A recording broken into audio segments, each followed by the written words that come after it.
Okay. ना अयूब खान का जो एरा है उसके अंदर जो बात की जाती है कि it's a very it was a very fruitful and a very successful era for the economy of Pakistan. उसके अंदर एक बहुत बड़ा रीजन उसकी इकोनॉमिक रिफॉर्म्स थी।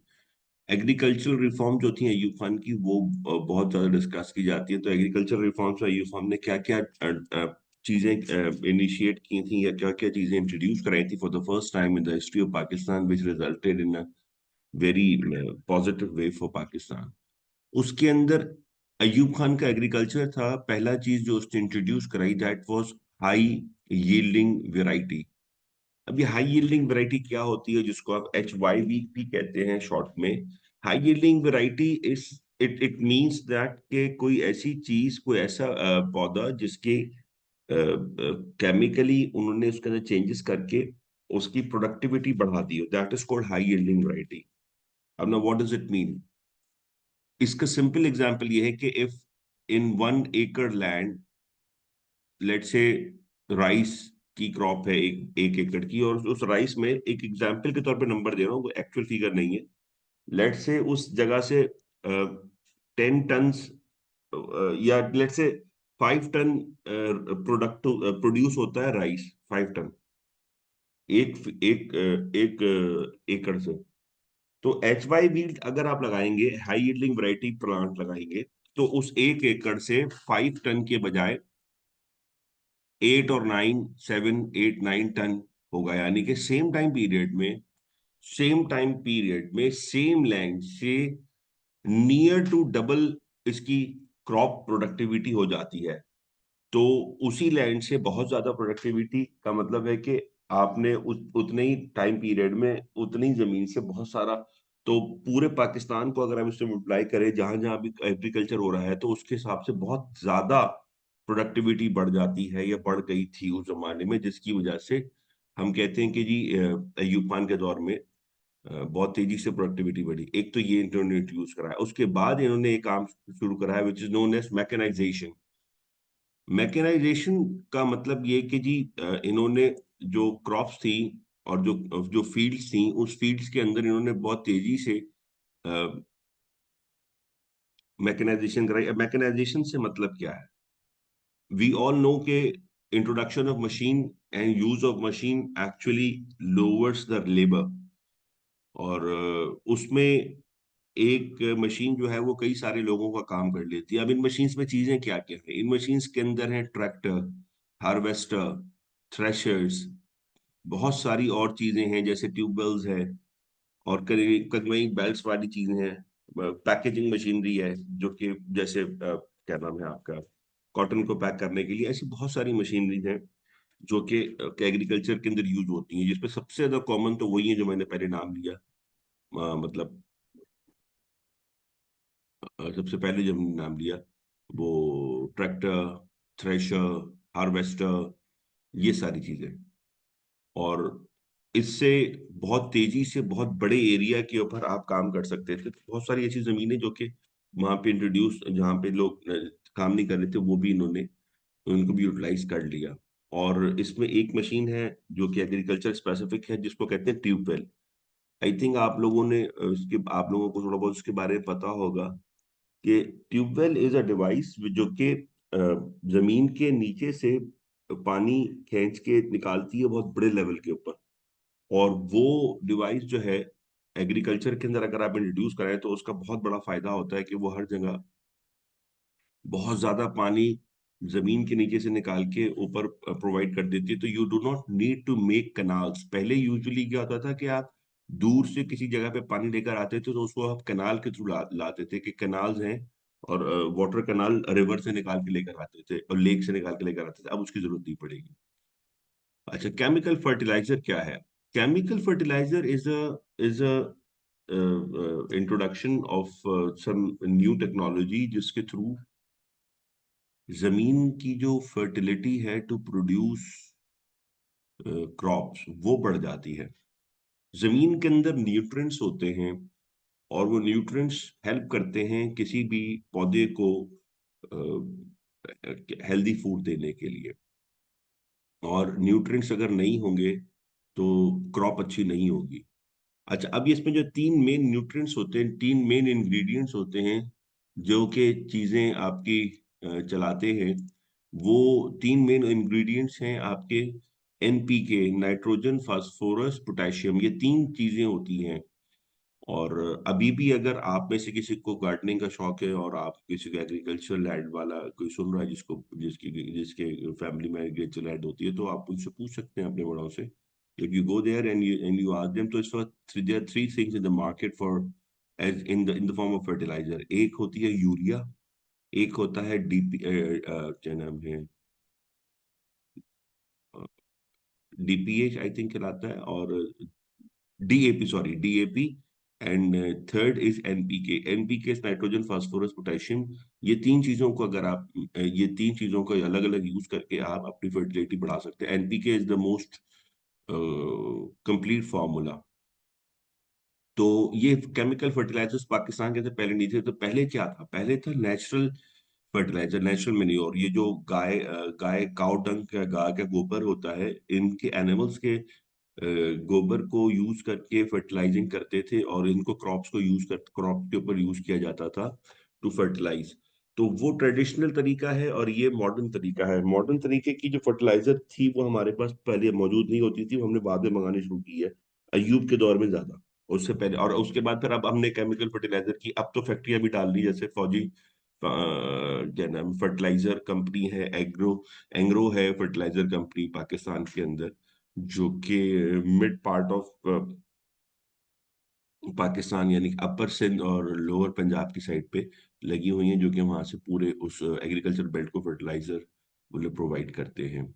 सो फर्टिलाइजर से बहुत ज्यादा फायदा होता है, और इसमें एक सबसे बड़ा फायदा ये होता है फर्टिलाइजर का कि ये जो आपकी ये तो तेजी तेजी से क्रॉप्स आप कर रहे होते हैं, तो एक क्रॉप जब आप उतारते हैं तो जमीन की जो ताकत होती है, जो प्रोड्यूस मोर फूड, वो बहुत कॉम्प्रोमाइज हो जाती है, वो कम हो जाती है। तो उसको रीजेनरेट करने के लिए you you use fertiliser. Fertiliser से उसके बाद तेजी से उस आगे बढ़ती है जमीन, और जमीन के अंदर पावर आ जाती है। और केमिकल फर्टिलाइजर से दूसरा फायदा ये होता है कि बहुत सारी जमीन ऐसी होती है कि जो कि रिक्लेम लैंड होती है, जिसमें जो कि आप वहां से रिक्लेम करते हैं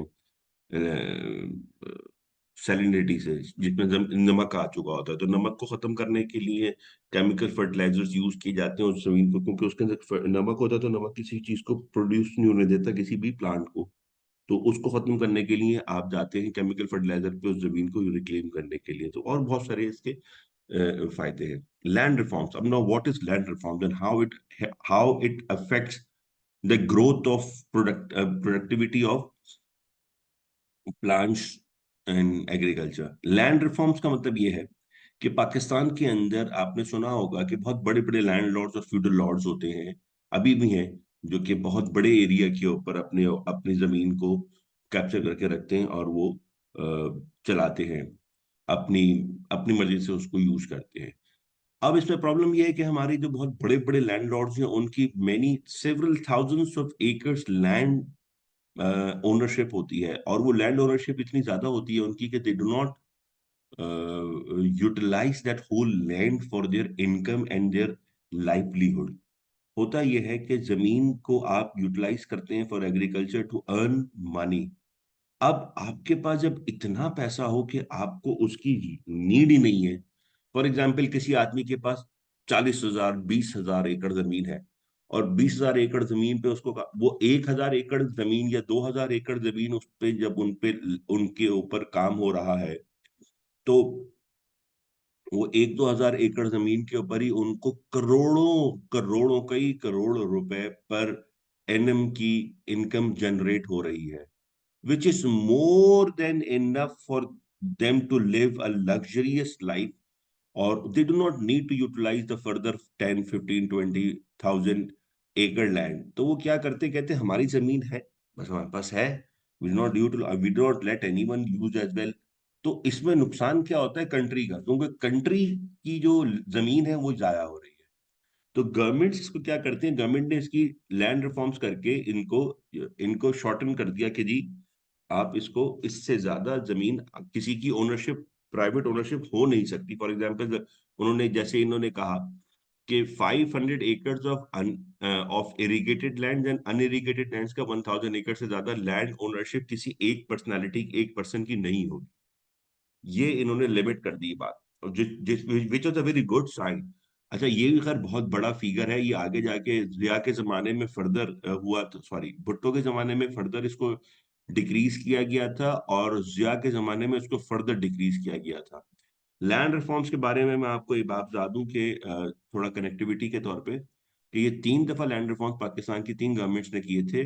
अयूब खान, भुट्टो एंड जिया, इन्होंने, और पहली दफा वाले ने 500 एंड 1000 किया हुआ था। भुट्टो ने उसको फर्दर कम करके 400 एंड 800 कर दिया था, और जिया ने उसको फर्दर कम कर दिया था, छोटे लैंड ओनर्स। लेकिन अनफॉर्चुनेटली पाकिस्तान के अंदर, आई थिंक फेडरल शरीयत कोर्ट ने 1989 के अंदर, अगस्त 1989 के अंदर, इसको किसी ने चैलेंज किया था लैंडलॉर्ड ने कि भाई ये अन इस्लामिक है, तो पाकिस्तान के लॉ के थ्रू इसको अन इस्लामिक डिक्लेयर करके लैंड रिफॉर्म्स को काइंड ऑफ फेल कर दिया गया। तो इसका बहुत बड़ा इम्पैक्ट नहीं आया, और काफी अरसे से for the last 30-40 years land reforms की बात नहीं होती।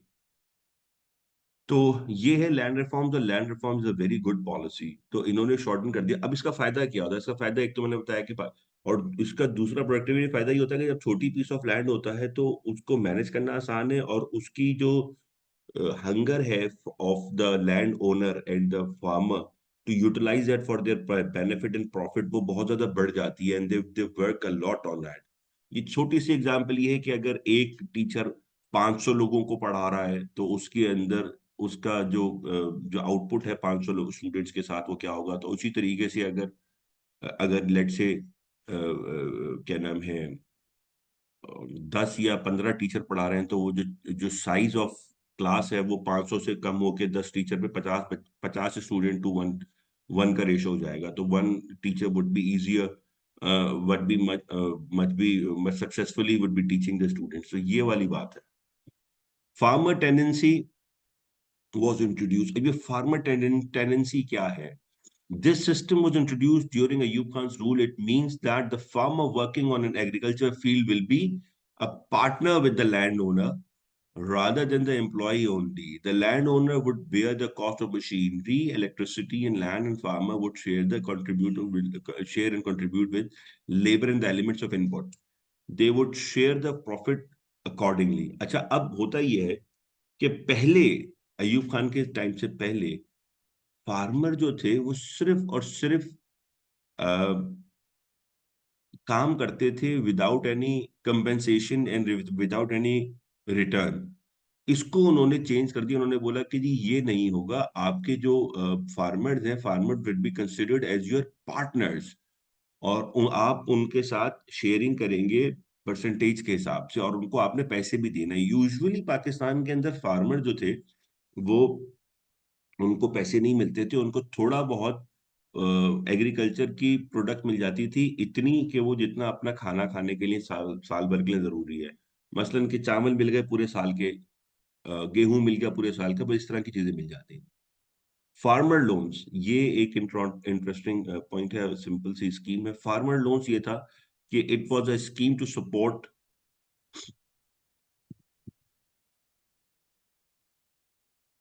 It was a scheme to support the small farmers who did not have enough capital to buy machinery. बहुत सारा होता है ना कि छोटी लैंड है आपके पास, अब आप अपने मेहनत से काम कर रहे हैं, फिजिकल लेबर से, लेकिन आपके पास ट्रैक्टर खरीदने की, हार्वेस्टर खरीदने की, ट्यूबवेल खरीदने के पैसे नहीं है। तो इन्होंने फार्मर्स को लोन दी है बहुत इजी इंस्टॉलमेंट पे। क्या आप अभी आप जैसे एक छोटी सी मिसाल है आजकल के हिसाब से, मुझे ट्रैक्टर खरीदना, तो ट्रैक्टर की जो आजकल की कॉस्ट है, टू मतलब आज 2024 में, वो है तकरीबन पता नहीं 40-50 लाख 60 लाख रुपए का एक ट्रैक्टर होगा आजकल, क्योंकि गाड़ियां इतनी महंगी हो गई। तो 50-40-50 लाख 60 लाख रुपए किसी के पास नहीं होते इकट्ठे, जो फार्मर्स होते, तो उनको गवर्नमेंट दे दी है। गवर्नमेंट कह रही कि ठीक है, तुम अगले 5 साल में हमें इसको रिटर्न कर देना। तो अगले 5 साल में उससे कमा के उसको रिटर्न करेगा, और अपनी इनकम भी इंक्रीज कर लेगा। This was a very good scheme. Irrigation scheme क्या है? इरिगेशन पानी पहुंचाना मुख्तलिफ जगहों के ऊपर, कि कहाँ कहाँ पानी पहुंचेगा, और वहां पे जाके पानी से ही जाहिर है एग्रीकल्चर पड़ता है। तो इरिगेशन स्कीम्स उन्होंने नई शुरू की, जिसमें नई कैनाल निकाली और बहुत सारी ट्यूबवेल्स निकाली। Tubewell is a part of irrigation, और बहुत सारी टेक्निक्स करके इन्होंने नई जगहों पे पानी को पहुंचाया, ताकि मोर यूटिलाइजेशन ऑफ लैंड हो। More utilisation of land means more productivity of agriculture produce for Pakistan and earning for Pakistan. Construction of dam.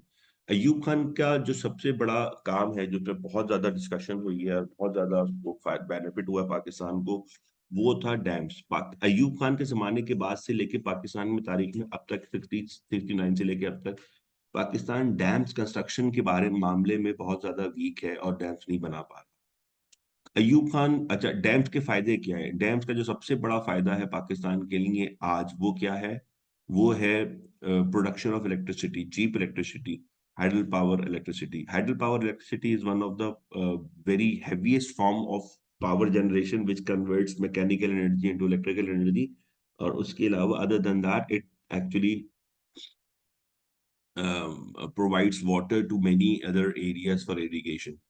So it is a very good method of providing water to the crops, and that is why it is a very great or very important um, contribution of Ayub Khan to construct dams in Pakistan.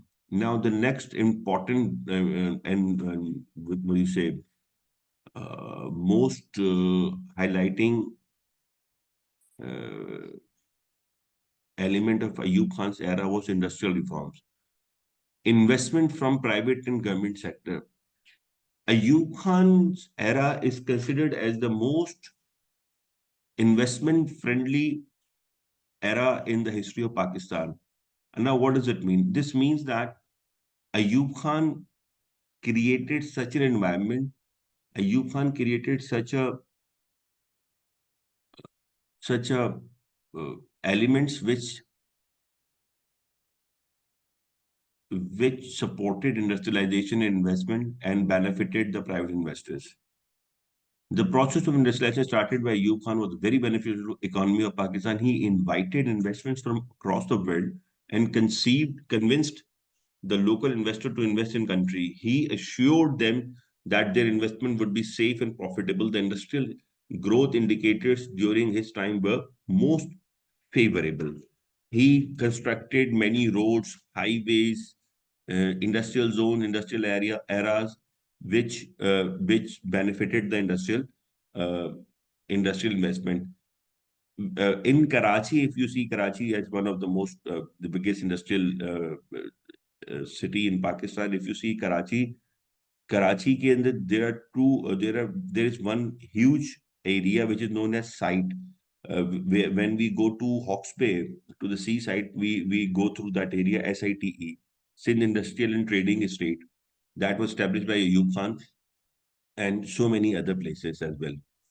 So what oil refinery in Karachi, now what is the significance of oil refinery? He established oil refinery in 1962 in Karachi, and this oil refinery is a very very important element of element of in uh, any country's industrial growth. Why? Because we kind of generate electricity through oil. We need oil for transportation and for other things as well. Oil refineries are not just uh, a simple thing. They help us to import crude oil. And now, before the oil refinery, we used to import different forms of oil, refined products. For example, if we needed kerosene oil, so we needed to, before oil refinery in Karachi, we had to import kerosene oil because we cannot extract kerosene oil from the crude oil. Then there is grease, engine oil, jet fuels, diesel, petrol. All these things are actually purified and extracted from the crude oil through an oil refinery. If we do not have an oil refinery, so we cannot have these things locally. So we had to import all these things separately from outside other countries, outside Pakistan, from other countries, which increased the cost. तो oil refinery in Karachi decreased the cost of oil oil products in Pakistan. Now this is next point is regional cooperation for development. Now it's a very very important idea, and it was very significant thing. RCD, he started a very important program, RCD, for development with Iran and Turkey. This was very important program which had the potential of pulling Pakistan out of the list of third world countries. What does it mean? Uh, this was a very well thought out plan that could benefit the three partners. Pakistan shares 450 miles border with Iran in southwest. Iran shares approximately 200-mile long border with Turkey in northwest. The program suggested road and railways links from Pakistan till Turkey passing through Iran. This way, Pakistan could enter into the European market as well, and Pakistan could trade from Pakistan to through Turkey and Iran to into Europe, and it can bring back import and export through this route. और ये बहुत ही important होता है किसी भी country के अंदर ये काम करना। और आज अगर आपका कोर्स आउटलाइन यहाँ तक नहीं जा रहा, लेकिन ये कि इफ यू सी टुडे, तो आजकल की जो चीजें हैं करंटली, सी पैक आपने नाम सुना होगा, सी पैक। तो Pakistan China Pakistan economic corridor, उसके अंदर रोड और रेलवे नेटवर्क, पहले तो रोड नेटवर्क मेनली बन रहा है from China to Pakistan, and China would have the link and way to Pakistan seashores and coastal belt and the seaports through the roads from China to Pakistan, which increases their economic activity, import and export. तो ये होता है दुनिया के अंदर, हर country ये काम कोशिश करता है करने की. Bonus export scheme. To promote exports, he gave many incentives to exporters. He introduced a scheme called export scheme. Any exporter who met the targets set by the government was given extra incentives. For example, they used to give them different benefits through the government schemes, uh, which gave them more opportunity and in incentives to export more. अब export more में पाकिस्तान का क्या फायदा? Why they are giving benefit to the people who are exporting more? By giving and them benefits, the government of Pakistan ensured that more foreign exchange was coming inside Pakistan. Through export, what happens? You send products, and the other countries uh, give you from other country. You receive foreign exchange. Mineral Development Corporation was set up. What is Mineral Development Corporation? A Mineral Development Corporation was uh, uh, set up in Pakistan to explore mineral resources. Now, what do you mean by mineral resources, and how it actually supports the economy of the country? Mineral resources के अंदर बहुत wide range of minerals आ जाते हैं, जिसके अंदर whatever you get from underneath the earth and within the mountains comes into mineral resources, जिसके अंदर आपके कोल है। ये सबसे पहले तो उसकी बात कर लेते हैं जो कि क्या नाम है, पावर जनरेशन में काम आते हैं। उसमें कोल है, उसके अंदर गैस है, उसके अंदर पेट्रोलियम चीजें हैं। ये सब चीजें आ जाती है mineral resources. Other than that और भी सारी चीजें आ जाती है, इसके अंदर डायमंड है, गोल्ड है एंड अदर प्रेशियस स्टोन्स हैं। वो सब के अंदर भी आप एक्सट्रैक्शन के थ्रू ही कर सकते हैं जब आपकी एक्सप्लोरेशन होगी। Pakistan is fortunately such a country which is very very rich in mineral resources. और पाकिस्तान के अंदर रिसेंटली अभी yesterday I was listening to the news, जहां पे उन्होंने बताया कि एक ऑयल फील्ड मिली है जहां पे पता नहीं कितने हजार गैलन ऑयल हम एक्सट्रैक्ट कर सकते हैं पर डे या पर मंथ कुछ करके। और उन्होंने उसका फिगर दिया है, और वो रिसेंटली हुई है, अभी उसमें एक्सट्रैक्शन शुरू करेंगे, सिर्फ एक्सप्लोर किया है कि यहाँ पे है। So mineral development corporation is a very very significant organisation which helps any country in terms of Pakistan. It helps Pakistan to increase its mineral productivity. अब ये क्या है मोनोपोली, अच्छा इसका एक डाउन साइड क्या था, ये सारी इंडस्ट्रियलाइजेशन का एक डाउन साइड था, वो डाउन साइड था monopolisation of business, disadvantage of Ayub's reforms, economic reforms.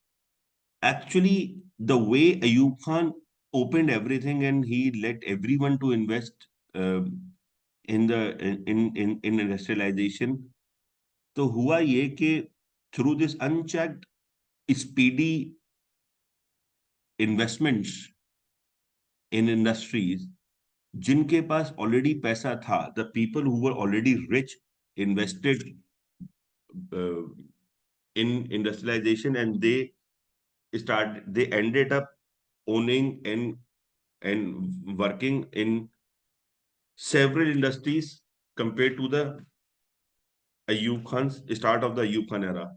For example, the people who had one or two industries or factories at the start of the Ayub Khan era ended up having like 5, 10, 6, or probably 15, 20 industries at the end of Ayub Khan era, because Ayub Khan did not care that who is investing in Pakistan. He just believed that more and more investment would be much and much better for Pakistan. और बहुत तेजी से industrialisation हुई, लेकिन at the end of the day all the rich people became much more richer. At the end of the era of Ayub Khan, it was estimated that 22 families, only 22 families, industrial families, had the control over more than 60% industries of Pakistan, and most of the wealth in banking sector, insurance, and other places, around 50 to 60% of the wealth was controlled by these 22 families only. So that means that the rest of the 99%, probably more than 99% people of Pakistan did not have that much money. So at the end of the day, this money, when you distribute it in terms of like when you calculate GNP and GDP, so it gives a very good figure. However, at the end of the day, the majority of the population was not getting huge benefits out of it. Or that is the main reason that after the era of Ayub Khan, Bhutto became popular, क्योंकि भुट्टो और peoples party का जो slogan था, that slogan was रोटी कपड़ा और मकान मांग रहा है हर इंसान. So the benefit of this industrialization was received by the government of Pakistan, was received by these 22 rich families and few other families as well. But the 98, 99% people of Pakistan did not benefit that much. Yes, they got advantage, but not to the extent of these 22 families. So that was the downside of Ayub Khan's industrialization. Now, in terms of foreign policy, Ayub Khan had a very a difficult era to uh, to work in. Ayub Khan foreign policy was tilted towards USA from the very beginning. They were very good friends with the USA. USA के साथ we had very significant pacts at the time. Mutual agreement for mutual defense agreement. There was a thing which started in 1954. Then there was CETO and CENTO. CETO was Southeast Asia Treaty Organization. CENTO was Central Treaty Organization. We were part of that. And 1962, we you know we got entangled into international conflicts as well. एक international conflict ये हुआ था जिसके अंदर पाकिस्तान फंस गया था, वो ये कि इंडिया और चाइना की वॉर हुई थी 1962 के अंदर.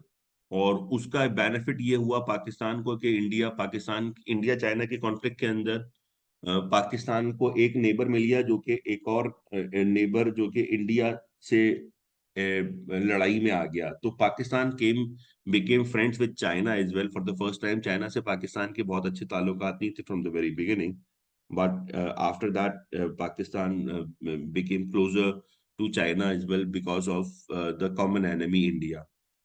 And then in 1962 there was a very important international, matlab that was a international conflict event related to natural conflict which happened from Pakistan. That was in 1962, a US plane known as U-2. It was a spy plane that was spying in Russia, and it was using Peshawar Air Base in Pakistan. Russia got hold of that plane and they shot it down. And when they investigated and they told Pakistan that Pakistan is giving its land and air bases to USA to be used them against Pakistan. Sorry, against Russia. And Peshawar and Russia objected on that how could you, who is almost a neighbor to us, is giving land to our enemy to spy on us. And it was a very troubled time for Pakistan Russia relations. Then, for the first time, Zulfikar Ali Bhutto became the foreign minister in 62, 63, and during a Yukon era. And he was the first person who realized the significance of relations between Pakistan and China, Pakistan and Russia, because they were the next door neighbor to us. Pakistan always wanted and looked for favors from USA, but those favors were not coming. और Pakistan was saying कि जी हमें और benefit चाहिए, but they were not giving us. In 1965 war as well, USA did not support Pakistan when Pakistan was in a dire need of support, and Pakistan also had agreements, CETOs and all these things, but USA did not support Pakistan. So it was a setback for Pakistan 1965 war against India. So Pakistan realized that we need to have some strong, more active and more participating and more supporting allies than USA, because USA does not give us that much support, especially when it comes to India. So they went to China and Russia. USA was so close to Pakistan during that time period that USA themselves, their government themselves, gave us a title which was known as Most Allied Ally, that Pakistan was the nearest ally of USA during that time period. And during that time period, Pakistani President Ayub Khan visited USA, and they had very good relations with Pakistan. And Pakistan, in economic terms, Pakistan benefited a lot from US trade as well. Now there is a one major event that took place during a Ayub Khan era, which is known as the shifting of the capital from Karachi to Islamabad. Ab, it was because it is still being criticized by many people. Can they should it should not have happened. लेकिन वो किया इन्होंने, और हुआ ये कि 1958 में when Ayub Khan came to power, Ayub Khan decided to कि जी मुझे अब यहाँ से capital move करना है towards Islamabad and Pindi. And now the reasons they have given to us was that they said that Karachi is located on a coastal land which is exposed to attacks from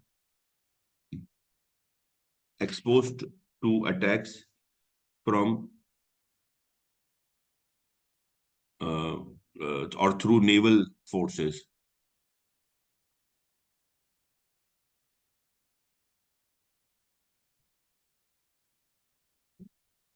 हाँ,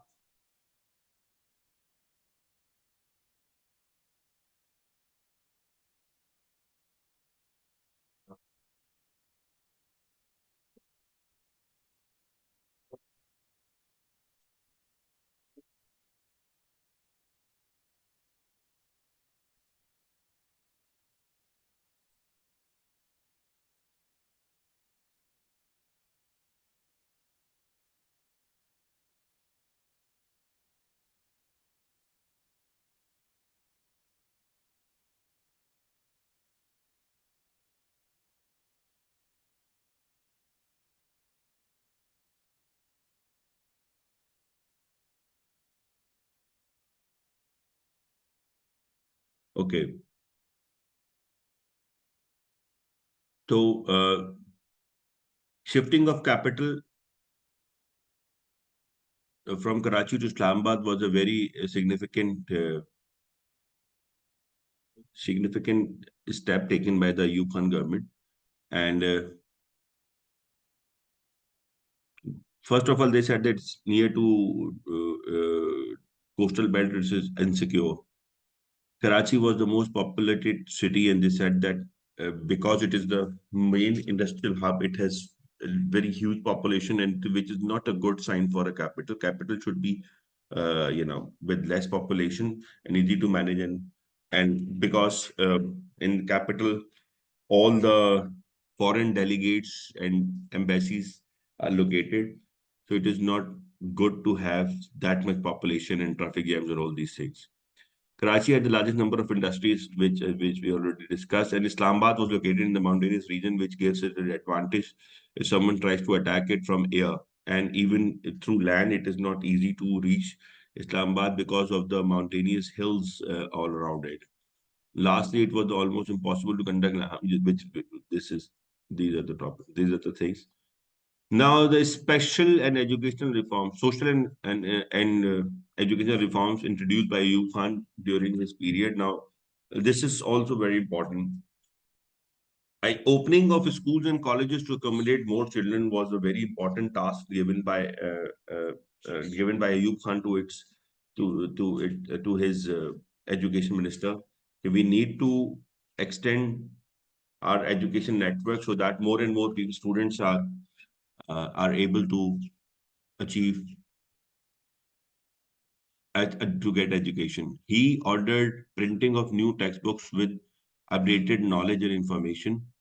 The issue of settling the accommodating refugees was not settled until 1960s. Ayub Khan initiated housing to settle them permanently. He appointed General Azam Khan as the Minister of Rehabilitation. Thousands of refugees and immigrants from India were settled in Karachi. He started family planning projects to address the issue of the fast growing population. Many efforts were made to promote family planning and the benefit of small families was were they were the people were being educated that what are the benefits of small families and how you can raise more better educated and more what do you say more less children in a better way for the better future.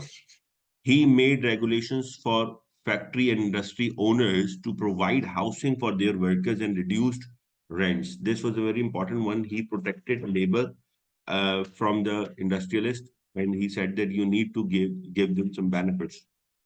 Medical and nursing schools were established to increase the number of trained staff.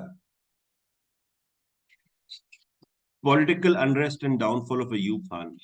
The downfall of Ayub Khan uh, kind of not exactly started from 65, but yes, you can say that it's the 1965 war. There are two major events in 1965 which contributed towards the downfall of Ayub Khan. The first was the elections of 1965 January, in which there were many parts of Pakistan where there were trouble. There was trouble, for example, Karachi and other places, and the supporters of Miss Fatma Jinnah and Ayub Khan fought with each other, and which was not a good sign for the country, and Ayub Khan was blamed for it. Secondly, in 1965 September, there was a war between India and Pakistan, और जिसकी वजह से वो सारी चीजें blame आखिर में Tashkent treaty and all these things were blamed on Ayub Khan की वजह से वो सारी चीजें खराब हुई. और 1966 में फिर जुलाई में भुट्टो साहब had left Ayub Khan, and he later on in 67 a new political party, Pakistan People's Party, was made, and which started their struggle against Ayub Khan and ending the rule of Ayub Khan as a military dictator. And another important factor in the downfall of Ayub Khan was the struggle from the East Pakistan. East Pakistan was led by Sheikh Mujibur Rahman Awami League, and they were fighting against the military rule of Ayub Khan, and they wanted democracy to be uh, installed in Pakistan again, and they wanted free and fair elections. and they were very sure. And if the free and fair elections are being conducted, then they would get major benefits, and they would be able to form the government because they had almost 54.5% of the total population of Pakistan. So they were hoping for that, and they were pressurizing Pakistan, and then they were protesting and all these things. So Ayub Khan uh, was facing huge problems and protests from all across Pakistan to end the military dictatorship and conduct the new elections. Eventually, Ayub Khan ended up ended up giving up his rule, but he did not end his rule smoothly.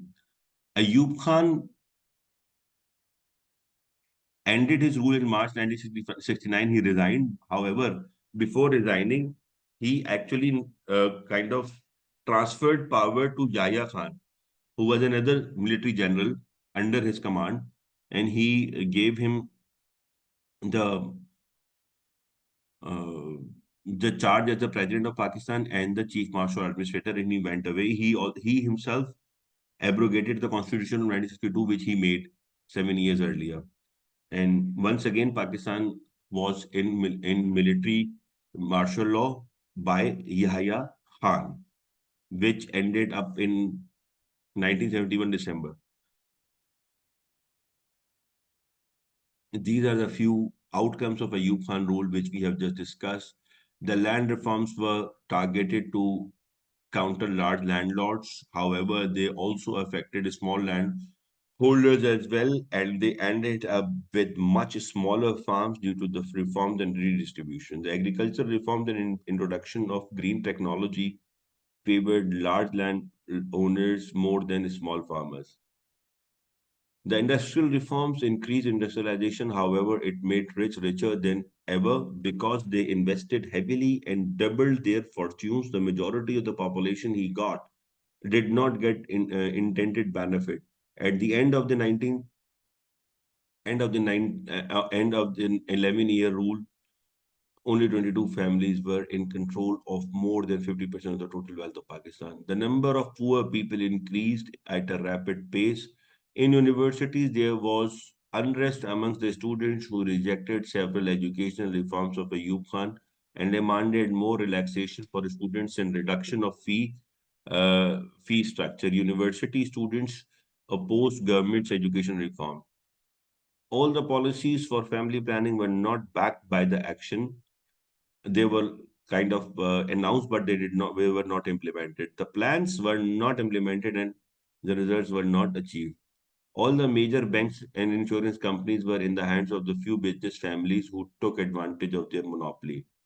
Pakistan was divided into two physically distant provinces, East and West Pakistan. The people of East Pakistan considered that all the major developments were taking place in East Pakistan, and West Pakistan is not receiving its due share.